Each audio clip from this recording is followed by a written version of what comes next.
सुबह का वक्त है और ब्रेकफास्ट टाइम। जैसे ही ब्रेकफास्ट टाइम होता है तो लोग स्पेशली घर की जो मम्मियां हैं वो बड़ी परेशान हो जाती है कि भाई क्या ब्रेकफास्ट बनाया जाए, नाश्ते में क्या बने क्या बने। बेचारी वही पोहा या इडली या उपमा बनाने से बाकी के लोग चिढ़ जाते हैं, ये क्या ब्रेकफास्ट है, रोज रोज वही वही। तो मैंने सोचा ब्रेकफास्ट पे एक वीडियो बनाया जाए, तो इस वीडियो को जरूर एंड तक देखिएगा। नमस्ते, I am Bhavani Swaminathan and welcome back to my channel Akanksha Desire for Wellness। बहुत सारे इंफॉर्मेटिव वीडियोस मैं अपने चैनल पे अपलोड करती हूँ और बहुत सारे हेल्दी रेसिपीज भी। मेरा ये मानना है कि हेल्दी इज नॉट बोरिंग। सो अब तक अगर आपने मेरे चैनल को सब्सक्राइब नहीं किया है तो जरूर सब्सक्राइब करें और बेल आइकन हिट करें ताकि मेरे सारे लेटेस्ट वीडियोस के नोटिफिकेशंस आपको मिले। सो आज का हमारा विषय है ब्रेकफास्ट यानी कि नाश्ता। नाश्ते पे क्या खाया जाए, क्या बनाया जाए, ये एक बहुत बड़ा चर्चा का विषय है क्योंकि हमने बचपन से यही सुना है कि नाश्ता जो है, हमारा ब्रेकफास्ट जो है वो किंग की तरह होना चाहिए।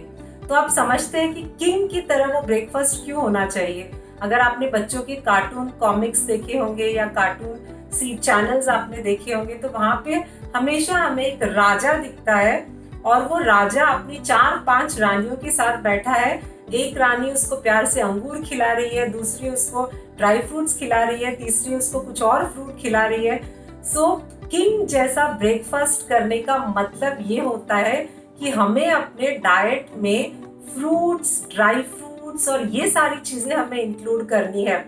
और हम समझते हैं कि किंग का मतलब है बहुत सारे पराठे, आलू का पराठा, पूरी, समोसा, अचार, ये वो करके हम ब्रेकफास्ट में ये सारे आइटम्स ऐड कर लेते हैं। अगर आप किसी नॉर्थ इंडियन से पूछेंगे कि भाई आपका ब्रेकफास्ट क्या है तो वो तो यही कहेगा लाछा पराठा या फिर आलू के पराठे दही के साथ, अचार के साथ। साउथ इंडियन से आप पूछेंगे तो वो कहेगा कि वड़ा, इडली, डोसा, सांभर, चटनी। और आप मुंबई वाले किसी इंसान से पूछेंगे तो वो कहेगा वड़ा पाव।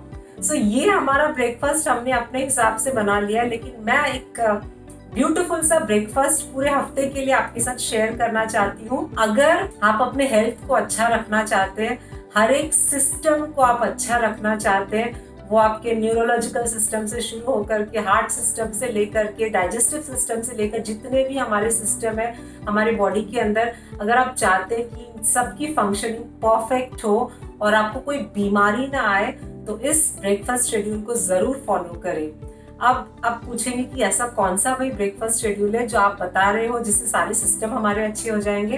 तो सबसे पहले हमें ये समझना जरूरी है कि पुराने जमाने में लोग रात को जल्दी खाना खाया करते थे और सुबह उठने के बाद में वो डायरेक्ट जो खाना खाते थे उससे हम आज के दिन में ब्रेकफास्ट कहते हैं।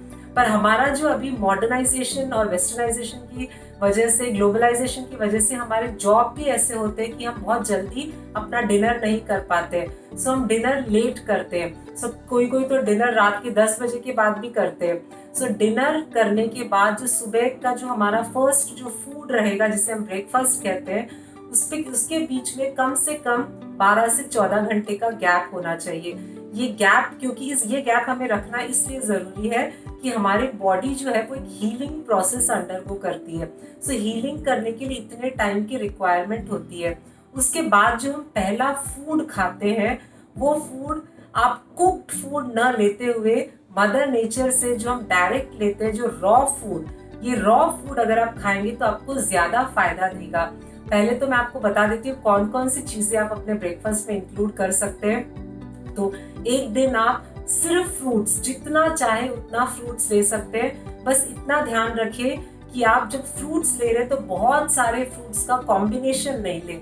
आप एक फ्रूट ले या ज्यादा से ज्यादा 2 फ्रूट, और वो 2 फ्रूट में भी सिट्रस फ्रूट और दूसरा कोई फ्रूट को कंबाइन ना करें। जैसे फॉर एग्जांपल एप्पल और ऑरेंज, इन दोनों को कंबाइन ना करें क्योंकि आयुर्वेदा में इसे विरुद्ध आहार कहा जाता है, रॉन्ग फूड कॉम्बिनेशन, जिसकी वजह से आपके डाइजेस्टिव सिस्टम में प्रॉब्लम होने के चांसेस होते हैं। सो पहला दिन, एक दिन आप पूरा बहुत सारा फ्रूट्स ले, जितनी मर्जी ले उतना फ्रूट्स ले।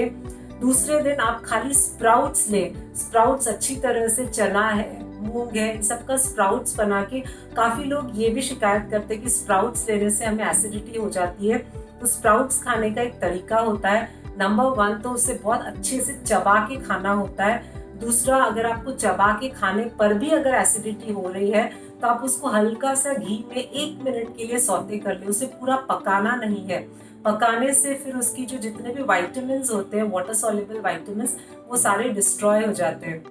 तो आपको बस 1 मिनट के लिए उसको सौते करके उसमें आप प्याज, टमाटर, धनिया पत्ती, थोड़ी सी चाट मसाला, थोड़ा नमक, थोड़ा काला नमक, इस तरह से डाल के उसे इंटरेस्टिंग बना सकते हैं। सो एक दिन फ्रूट, एक दिन स्प्राउट, एक दिन सिर्फ वेजिटेबल्स।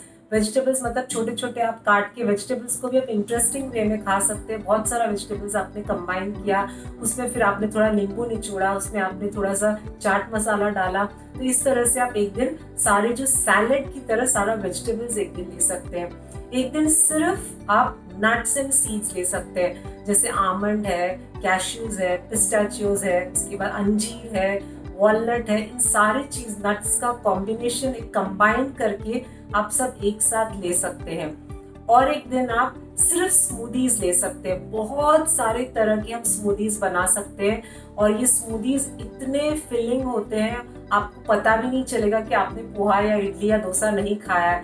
तो आप स्मूदीज अच्छी तरह से, अच्छी क्वांटिटी में आप स्मूदी ले सकते हैं। अगर आपको मिल्क ज्यादा पसंद नहीं है या आपको मिल्क डाइजेस्ट नहीं हो पाता है, तो इस केस में आप वीगन स्मूदी बना के ले सकते हैं। वीगन स्मूदी में हम आमंड मिल्क यूज करते हैं, कैश्यू मिल्क होता है, पीनट मिल्क होता है, तो ये भी बहुत इंटरेस्टिंग और फिलिंग होता है। सो आपने एक दिन स्मूदी ले लिया और एक दिन आपने सिर्फ जूस लिए। जूस आप जितना ज्यादा लेंगे उतना हमारा जो बॉडी है वो डिटॉक्स होगा, कि हमारे बॉडी के अंदर इतने टॉक्सिन्स जमा हो जाते हैं, अलग अलग तरीके से टॉक्सिन्स जमा होते हैं, हमें पता भी नहीं चलता है। और इन टॉक्सिन्स की वजह से काफी सारी बीमारियां भी होती है, छोटी छोटी परेशानियां, जैसे मैं आपको बताऊं तो एसिडिटी, गैस्ट्रिक प्रॉब्लम, कॉन्स्टिपेशन, ये सारे टॉक्सिन्स जमा होने की वजह से होती है।